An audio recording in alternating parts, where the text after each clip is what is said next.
there was a secret chord that David played and it pleased the Lord. But you don't really care for music, do you? Well, it goes like this: the fourth, the fifth, the minor fall, the major lift, the baffled king composing hallelujah, hallelujah, hallelujah, hallelujah, hallelujah.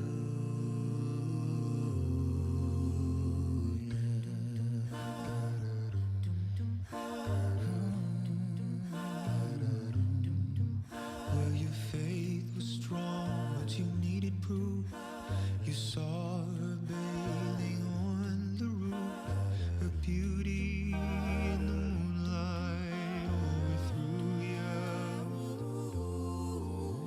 She tied you to the kitchen chair, she broke your throne and she cut your hair, and from your lips she drew the hallelujah, hallelujah, hallelujah, hallelujah, hallelujah.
Early morning, there's a message on my phone. It's my mother saying, darling, please come home. I fear the worst, but how could you leave us all behind? There's so much to say, but there's so little time. So how do I say goodbye? Someone who's been with me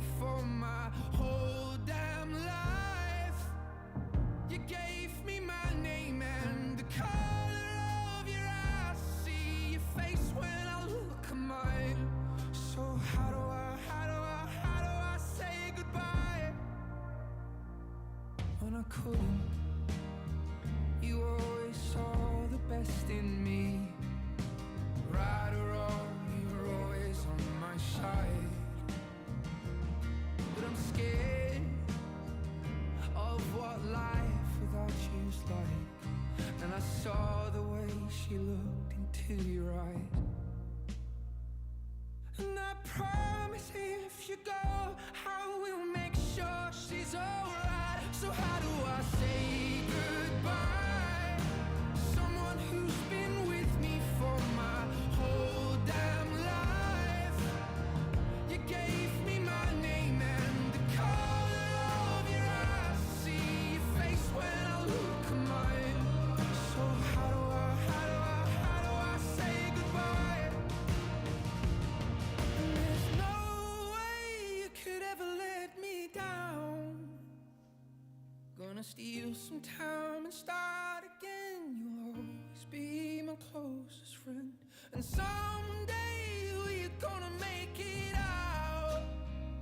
Just hold the light. Just hold the light high, high. So how do I say goodbye? Someone who's been with me for my whole damn life.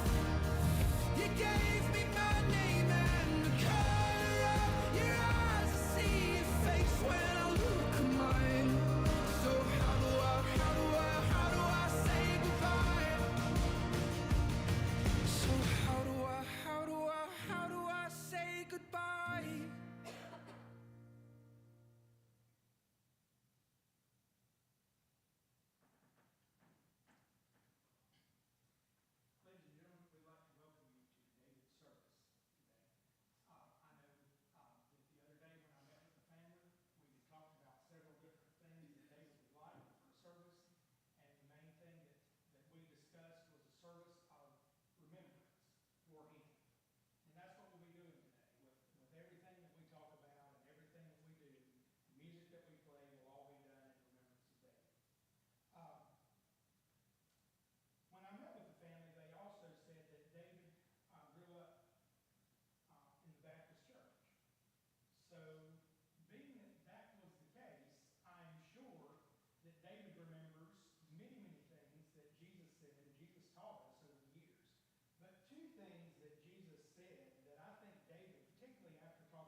see or say or hear something and we'll remember.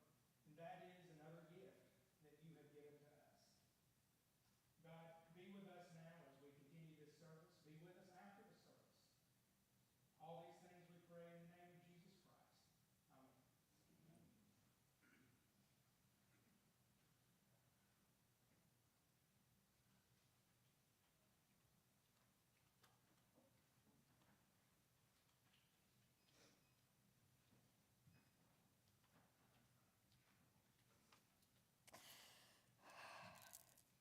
Thank y'all for coming.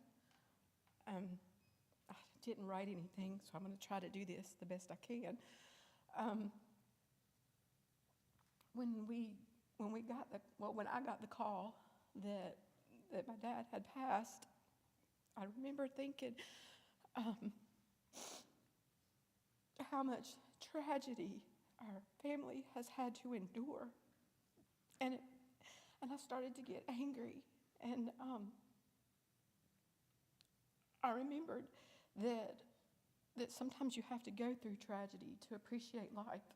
And one thing I can say is that my dad prepared all of us, his whole family, for this day. He taught us how to be strong people. He taught us how to love. We went through losing Brandon and Daryl. And what bigger tragedy is that, to lose your child, but to lose two children. And he was so strong and loving and caring, and he was never angry. He loved them. He loved Sandy. He loved all of us. And he showed us what we needed to do to be strong to get through that. He made us laugh so that we didn't cry. And then we had Brielle. And he loved her. He loved her just like he loved the rest of us. And he took care of her. And even in her short little life, she knew her papa, and she loved him. She loved spending time with him. And when we lost her, he showed us again how we needed to be strong, how we needed to love each other, and never judge each other for anything. So, with all that loss, I can't be angry. I can't be mad. I've never wanted to carry any of that during any of those times, and that's because of him. He taught us that. He taught us what it was like to be a good person and have a good heart and help people. And I can only hope that I have been able to live the kind of life that he would want me to live. And I know he was so proud of Brian and Brandon and Daryl and Chad and Tish. He put up with a lot. but he loved all of us, and he treated us all the same, and that caused us all to love each other the same. So we're not alone because he's gone. We have each other, and that's what's going to carry us through.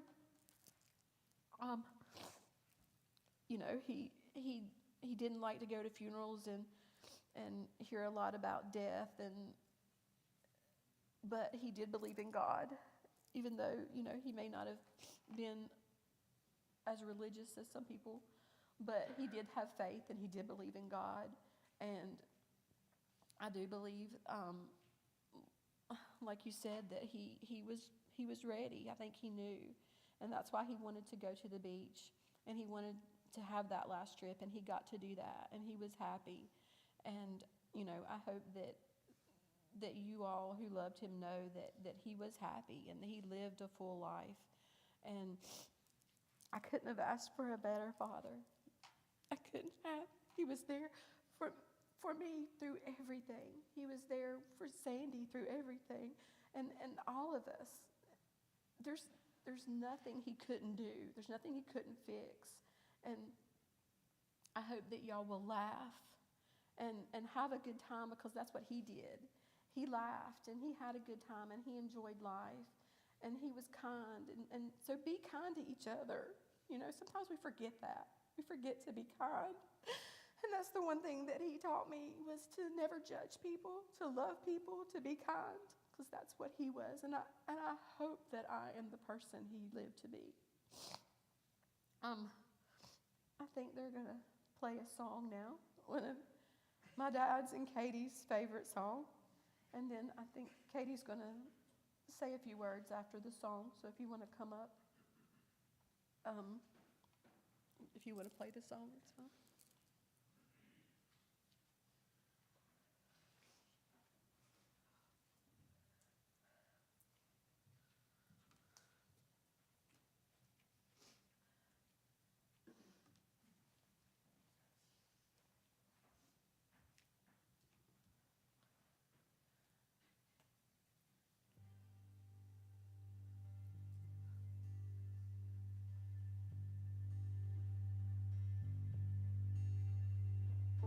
Living my life in a slow hell. Different girl every night at the hotel. I ain't seen the sunshine in 3 damn days. Been fueling up on cocaine and whiskey. Wish I had a good girl to miss me. Lord, I wonder if I'll ever change my ways. I put your picture away, sat down and cried today. I can't look at you while I'm lying next to her. I put your picture away, sat down and cried today. I can't look at you while I'm lying next to her. I called you last night in the hotel. Everyone knows, but they won't tell. But their half-hearted smiles tell me something just ain't right.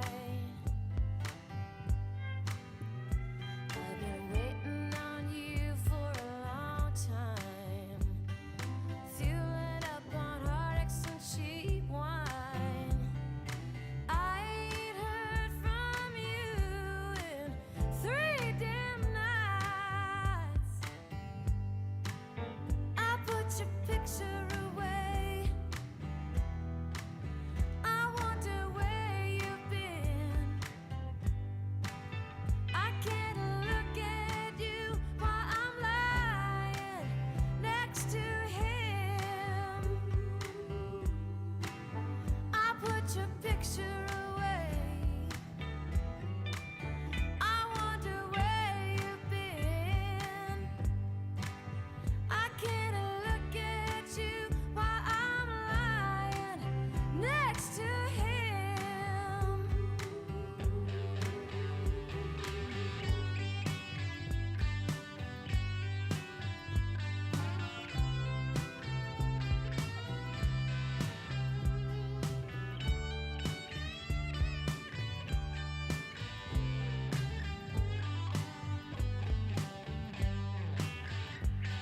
I saw you yesterday with an old friend. It was the same old same, how have you been? Since you've been gone, my world's been dark and gray. You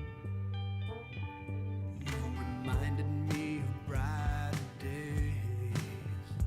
I hoped you were coming home to stay. I was headed to church.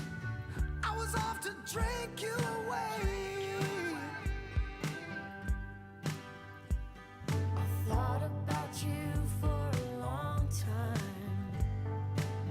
Can't seem to get you off my mind. I can't understand why we're living life this way. I found your picture today. I swear I'll change my ways. I just called to say I want you to come back home. I found your picture today. I swear I'll change my ways. I just called to say I want you to come back home. I just called to say I love you. Come back home.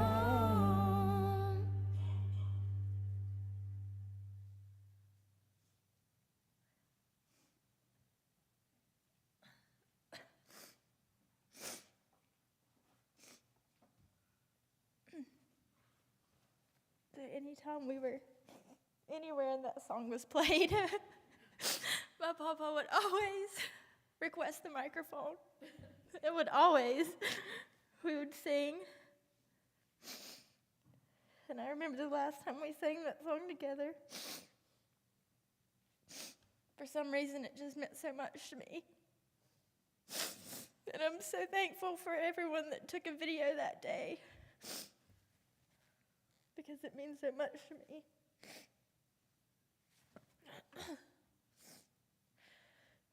When I think of my pawpaw, I think of the beach. I think of all the memories we have at the beach. All the videos back when I was a young child of him at the beach singing and dancing. I think of all the family beach trips that we went on, all my cousins, and just how happy he was to be at the beach. Another memory from the beach was the time when we had to call the ambulance, and the ambulance, I don't know why, but they wanted to know his name, his date of birth, his everything before they would work on him. Well, I didn't know that. I just knew he was my pawpaw. He was old enough to be my pawpaw, and that was all I knew. They could figure out the rest. They just needed to get to him. My pawpaw was many things to many people. And it's hard, as it is to not be sad. I know that more than anything, he would want it to be a celebration. He wouldn't want us to be sad. He would want us to celebrate and talk about the times that we had with him, and to just love each other and be there for each other. And I pray that we will all, as a family, continue to be there for each other and stay strong no matter what, because he will always be with us. I miss my papa so much. And that part in the song when it said she reminded me of brighter days, I truly think of him. I know he is at peace. I know he is not in pain. He is with his sons. He is with my sister. He is with his parents, his grandparents.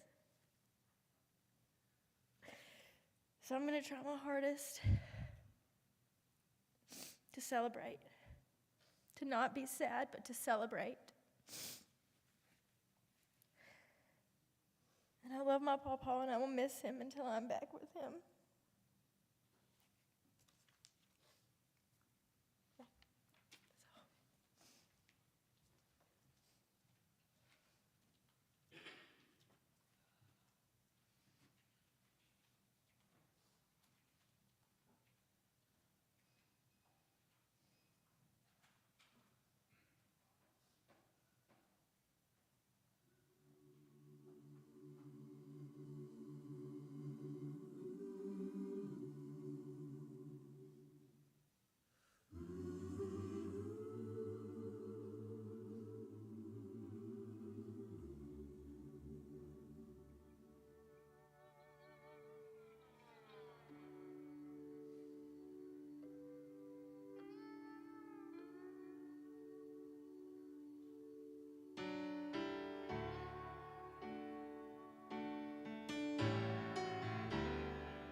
tomorrow. I am holding my last breath. Goodbye, sweet world of sorrow. My new life begins with death. I am standing on the mountain. I can hear the angels' song. I am reaching over Jordan. Take my hand, Lord, lead me home.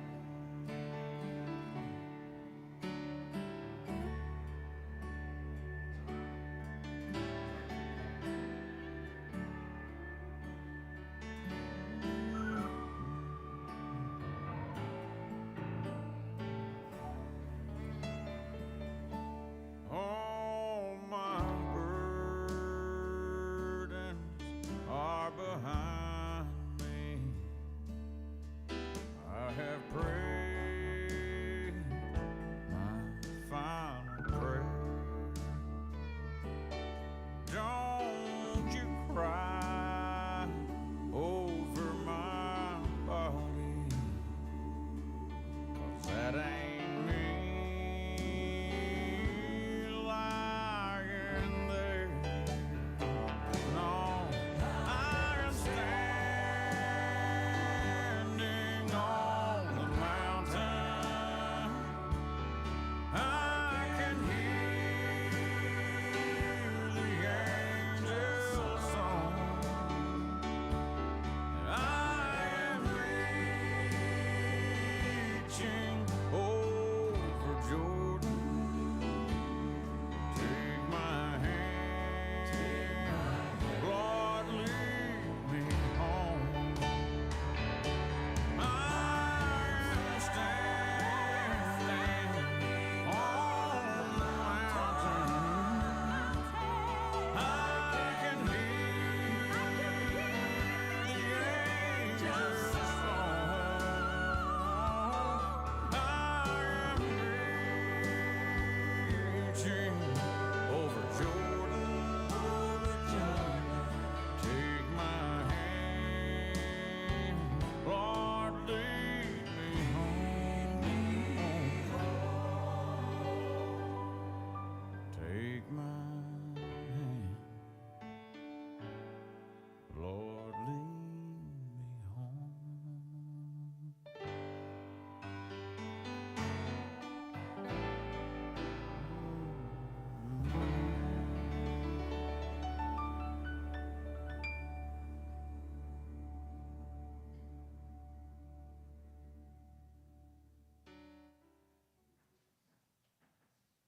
Ladies and gentlemen, at this time, we will open the floor, so to speak. Anybody who has a story or who wants to speak about David. Now, if you feel inclined to take the pulpit and give us a whole sermon, it is open. But the mic here is also open, and you feel free to pass it around as you'd like to.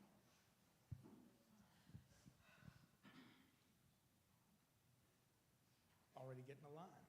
All right, there you go. Hey guys, I know you all know me. Spending most of my life, almost 40 years, knowing this family. Pee Wee and Sandy always opened their home to me, no matter what color I was. Pee Wee was a kind soul, a kind heart. He had a kind touch and kind eyes. He also had a kind demeanor, which would change in a drop of a hat if you mess with one of his family. Pee Wee would drive me all the way home in Southmont. I know that just took a lot of gas and a lot of aggravation out of him, but he never made me feel like I wasn't appreciated or couldn't take me home or ever just wanted me to be there. From the wild and crazy parties to the beaches to the racetrack, we got to see him race. He was the fastest person out there to me. I love seeing him ride his motorcycle through all the years. He included me as one of his. He helped me with my driving. He helped me work on many of my cars. He fixed things in my house. He even tried to teach my daughter how to do it. When he came back, he says, "Oh yeah, I'm too nervous. I can't drive with her." I don't think those were the exact words he used.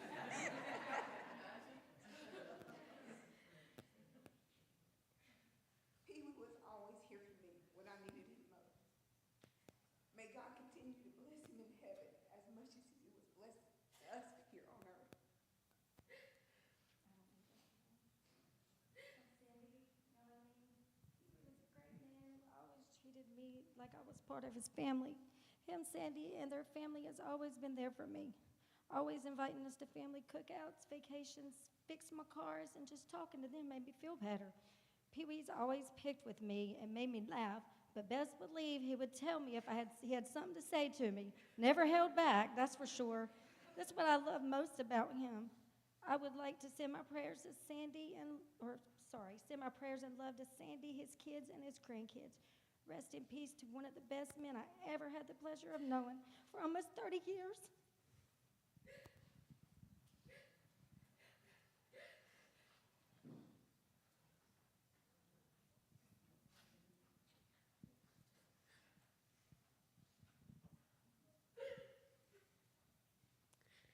Hey y'all, y'all know my grandpa was a very, very honest man. Like Cindy said, he'd tell you anything that he was thinking. And in the way that he was also honest, he did everything that he said he was gonna do. One of my favorite memories, and if y'all don't know this, he basically took me to school every day from the time that I was like 6 to the time I was at least 13. He told me on my last day of 8th grade that he would pick me up on his Harley. And in elementary school, it was really, really cool. It was always cool. And in middle school, it was cool too, just other middle schoolers didn't think so. So I begged him, please don't do it. I told him, please don't pick me up on your Harley. I just remember standing out there on the last day of 8th grade, and I remember I heard it around the block. And I was like, please don't let this be for me. Please, Lord. Please don't let it be my papa on his Harley. And it was, and I tried to hide. I tried to get behind my friends with my backpack. And through the loud muffler on his Harley, all I heard was, "Come on." I was mortified, and it was so funny. I got over there, and then the next thing he said, "Here's your helmet," and in front of everybody. He didn't care. He didn't care if people were watching. He was so funny and honest, and he said he was going to do it, and he did. Another favorite memory is got to be when I was in 2nd grade, and I came home trying to do my math homework, and my mama could not help me. She told me to go in there to my papa, so I sat down at the kitchen table. Through the first hour, I cried. He didn't understand how I couldn't understand the math. But he made me sit there all night until I figured it out. I'm still bad at math, but anytime I called him for anything, he would show up or do his damn best to make sure that he could figure it out. I called him all the way in Wilmington, and him and Trevor got in the car, and they drove 3.5 hours to come and get me in my car and bring it back here and try to figure out what's wrong with it. There wasn't much. I'm just a terrible person on cars, so he says. But, yeah, I mean, I could call him for anything. I asked him to go to my Father's Day breakfast, and he did. And he promised me that if he was going to go, he was going to wear his Hawaiian shirt with the girls in the grass skirts and no shirts. And I can bet y'all figure out he wore that shirt to my Father's Day breakfast. I love that man like no other, and he would call me so many times during the week, and I would go on my lunch break just to talk. Sometimes he'd talk about stuff I couldn't even tell you, I don't know. He just wanted to talk, and I'd listen. And I wish he could call me because I just want to talk. But I love my grandpa so much, and I know a lot of you love him as well because you wouldn't be here if not. And please share your stories because I want to listen. Thank you.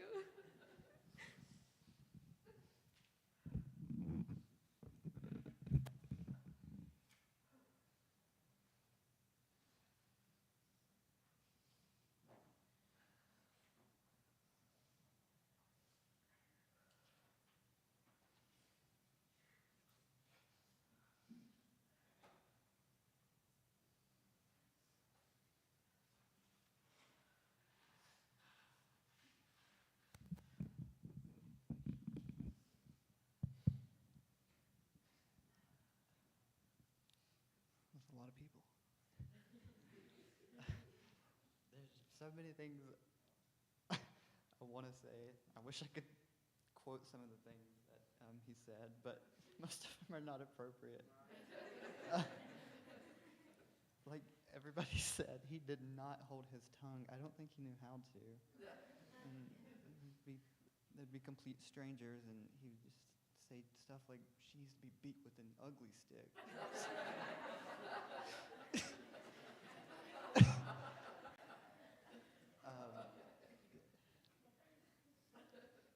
He definitely rubbed off on my dad a lot. Especially growing up with my brothers when we would be playing, especially like play fighting. My dad would say the first one to cry gets a whooping.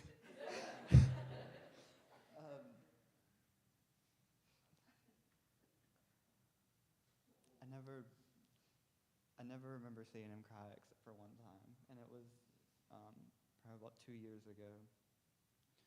It was right after. It was when me and Trevor were fixing the pool for him, and he came out there and he started crying, and he was upset because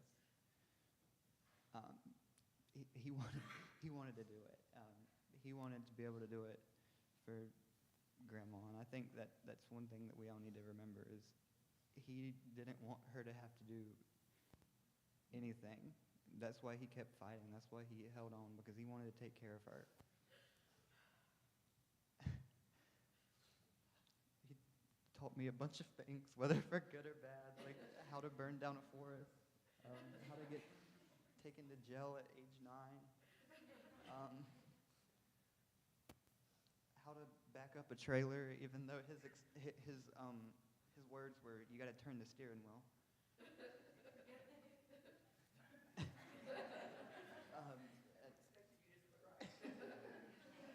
We figured it out eventually. He would always send me and Trevor to the garage to get his tools, and we had no idea what he was talking about or what we were going in there to get. So anytime we were over there to help, it would take twice as long because of how many times we had to go back to the garage.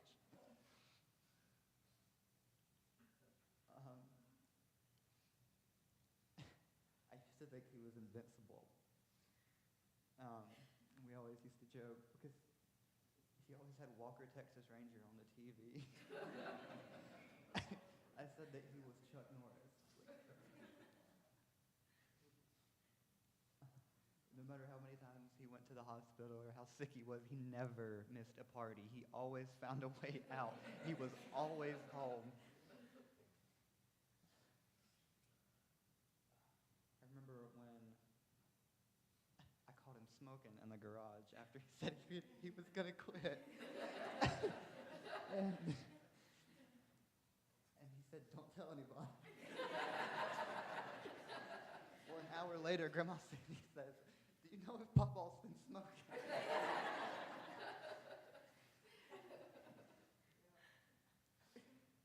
said, I don't know.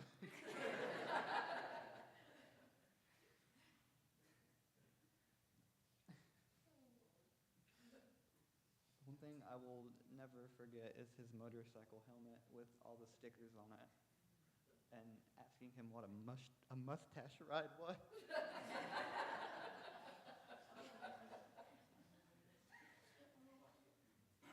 I was probably like 7 or 8, and I did not get an answer.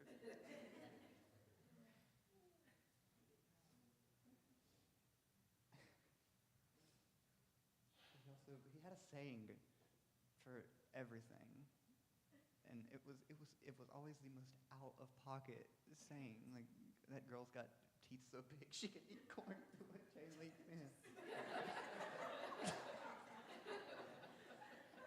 Or his nose is so big he can smoke a cigar in the rain.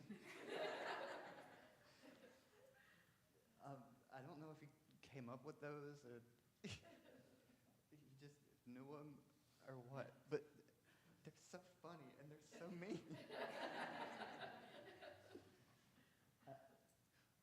I used to think he was like really mean. I was like scared of him. And when we would go and stay over there, Trevor had a much dirtier mouth than I did. And Papa would always get onto it because we didn't think he could hear us in the room. He very much could. Because he would repeat what we said to us.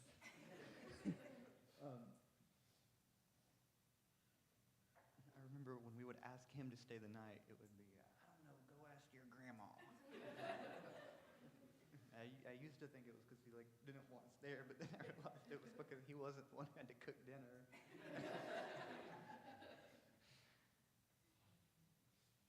That's all.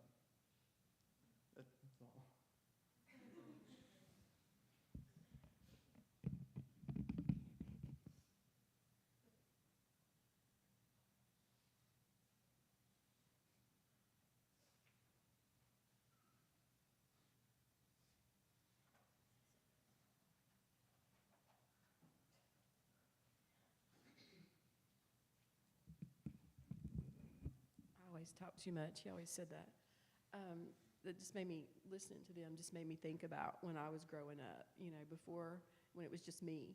And my dad was, before all of them came along. My dad was, of course, much younger. He had me when he was 18 and was married to my mom, and they got divorced. And when they got divorced, I went to live with my dad, and Brian went to live with our mom. My mom always said, when she'd get mad at me, you act just like your daddy. And he went through his teenage years all over again because he had been married, from the time he was young, and now he was divorced. And so he thought he was young again. And I remember at that time, when I was probably about 15, that's when everybody used to cruise uptown. And I would go uptown, and I would be cruising, I would sometimes be driving, and I shouldn't be driving because I didn't have my license. But I would meet people, and, I thought I was cute. And I'd meet guys, and they would be like, oh, we know you. I'm like, you don't know me? Like, yeah, you're Pee-wee's daughter. I'm like, okay, I got to go.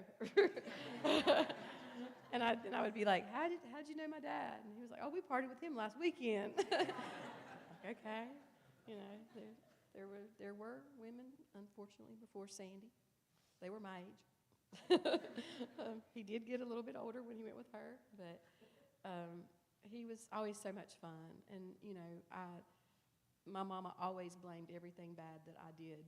It was his fault because he raised me, But he liked to party. He liked to have a good time. He liked to laugh. He liked to see other people laugh. And there's so many stories people could tell you about him, when he was young, as he grew up. He was crazy, and, I love that about him. I thought I had the coolest dad in the world. I mean, there was nobody like him, and he did love us, and, they had it easy. I was the one that got backhanded. I was the one that got in trouble. They did the worst stuff, but I got the brunt of it.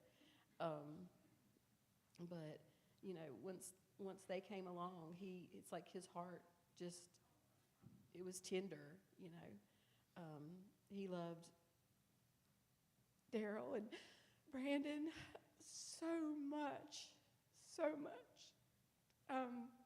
And because of that love, he loved Chad and all the grandchildren, and those were his life.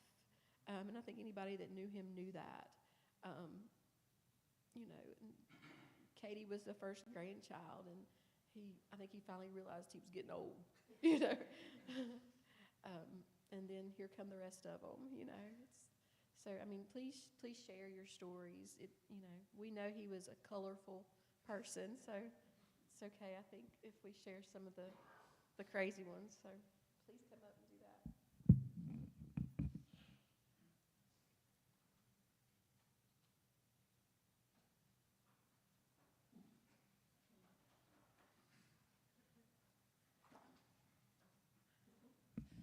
Okay, y'all, bear with me because I'm a little bit nervous. But I just want to say that Pee Wee was just a really sweet soul. And I used to love coming over to Sandy and Pee Wee's house because it just made me feel like I was just one of his own as well. It's just, I just feel like just so at home when I'm over there. And then it's just with all the family gatherings and everything, I just couldn't ask for more. Like, it's just thank y'all for inviting me and having me as y'all's family, but also, like, one of my favorite memories is this is before I knew you had to brake going into a turn. We were literally going down Tyro Road, and literally, he says, turn right here, and I'm like, okay, I got it. And he's like, well, you have to slow down, and I'm like, no, I got this. It's like, you got to slow down, you got to slow down. We literally hit that curve going over it, like going around it on two wheels.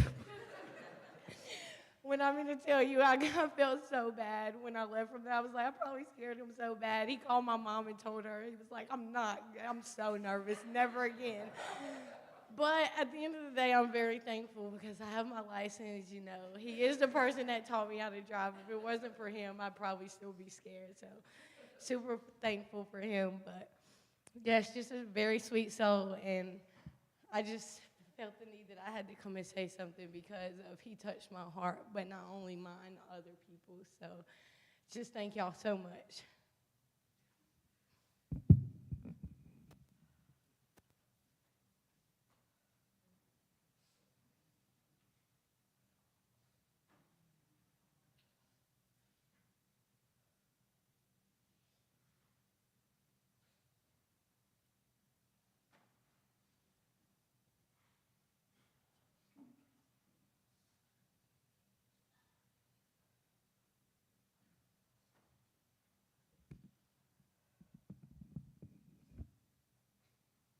I'm Cassie. I am Chad's wife.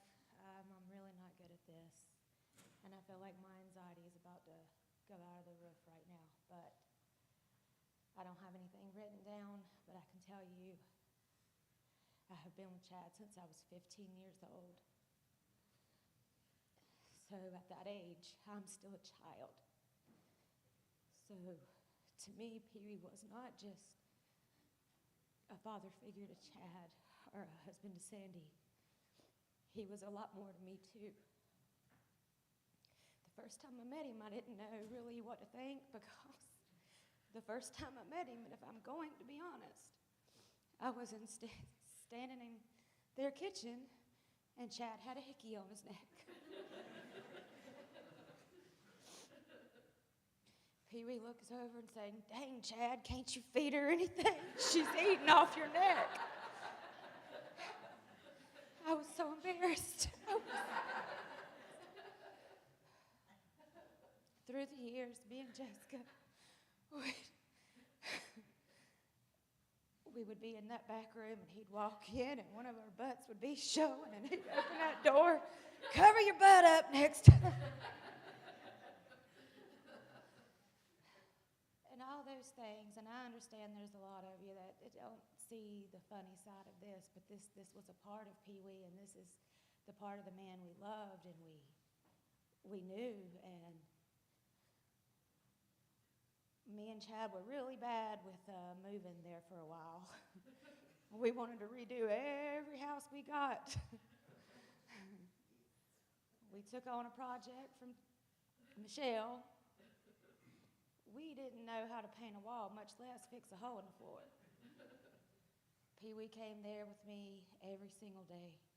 From sun up to sundown, Chad would be at work, and it would just be me and Pee-wee. Sandy would be there taking care of Carissa and Asia.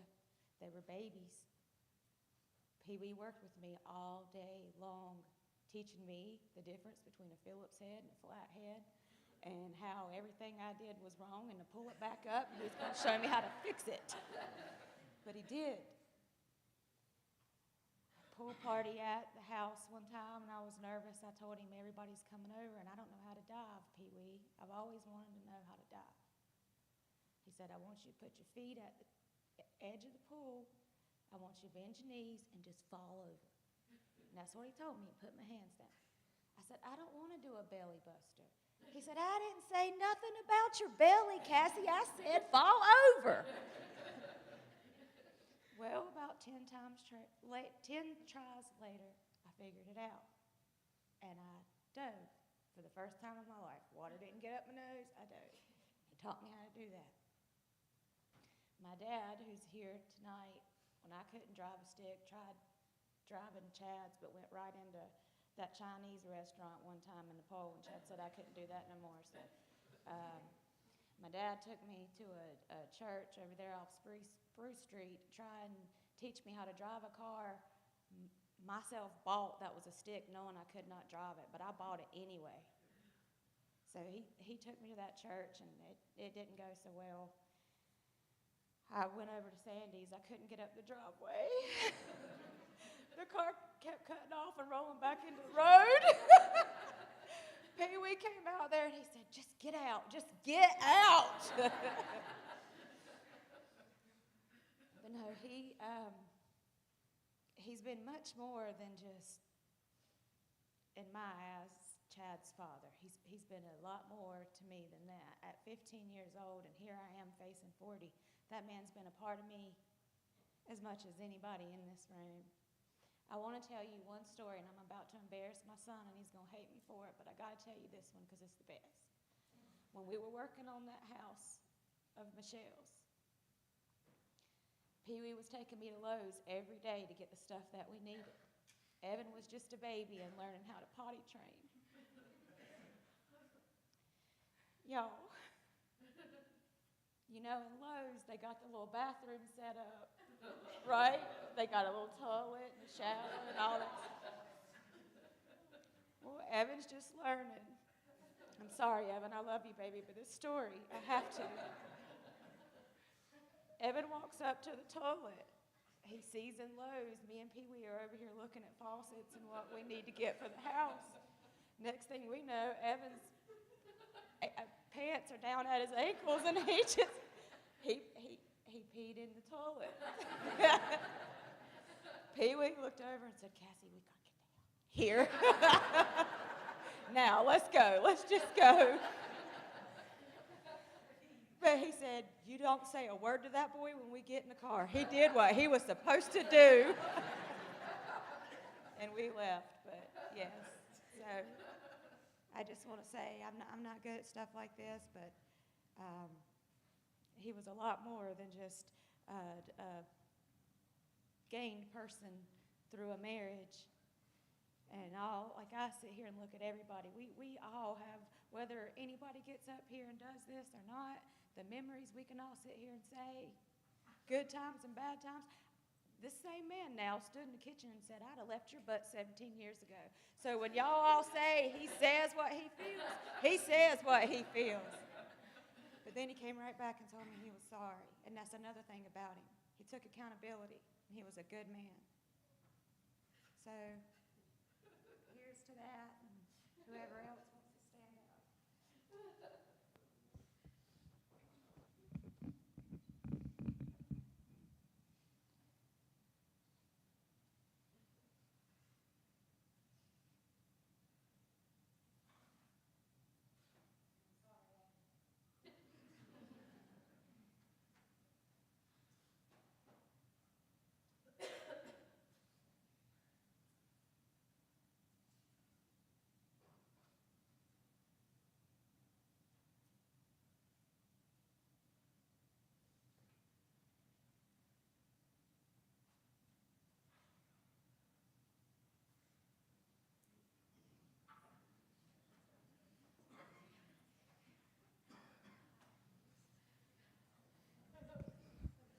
Hey, y'all.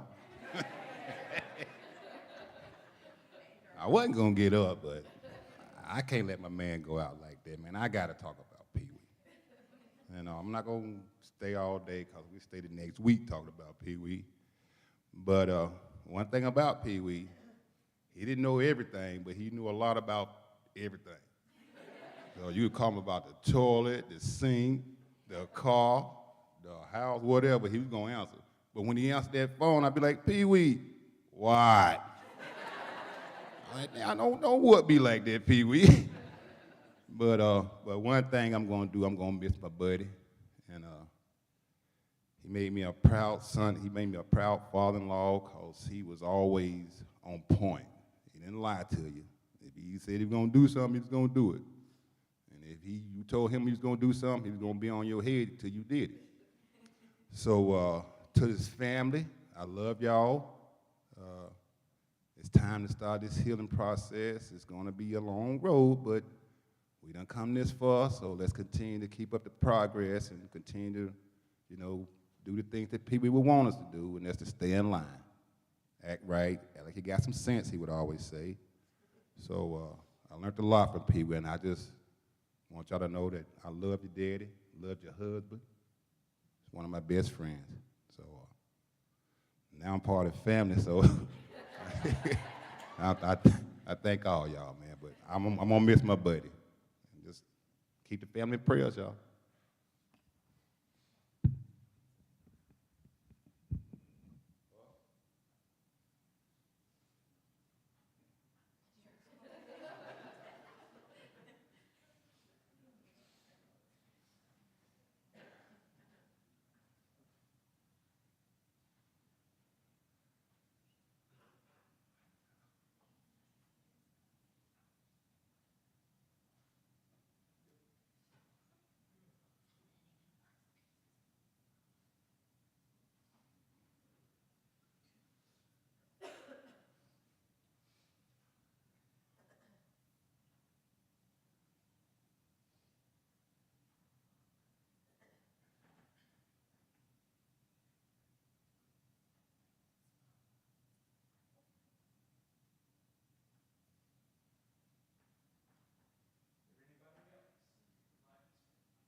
gathered round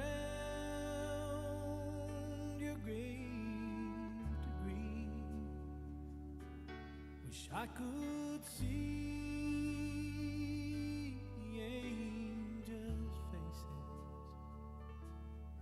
when they hear your sweet voice sing. So go rest high on that mountain.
Go rest high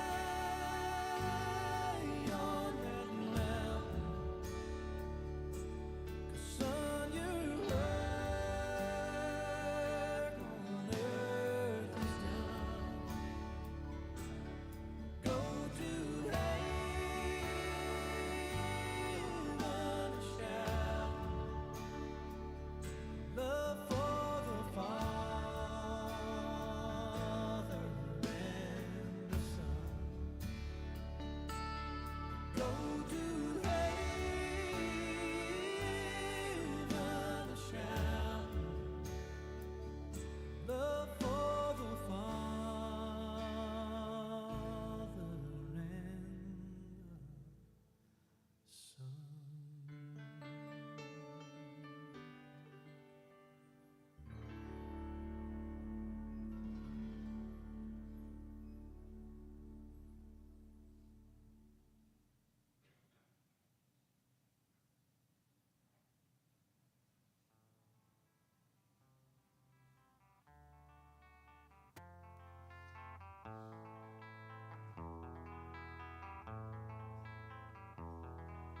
There is a house in New Orleans they call the rising sun, and it's been the ruin of many a poor boy. And God, I know I'm one.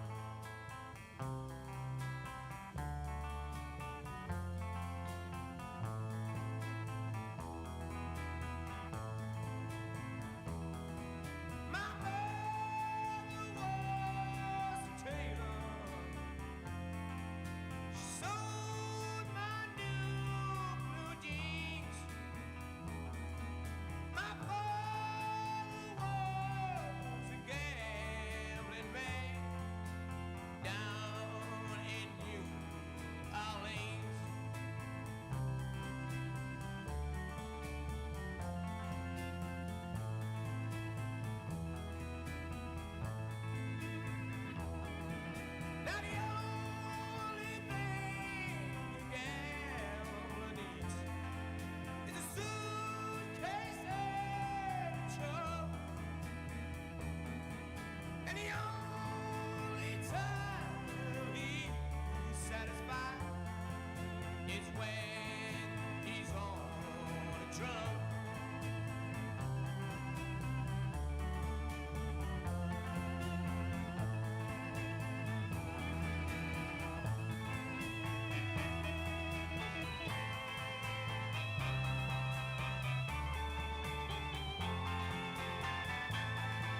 Tell your children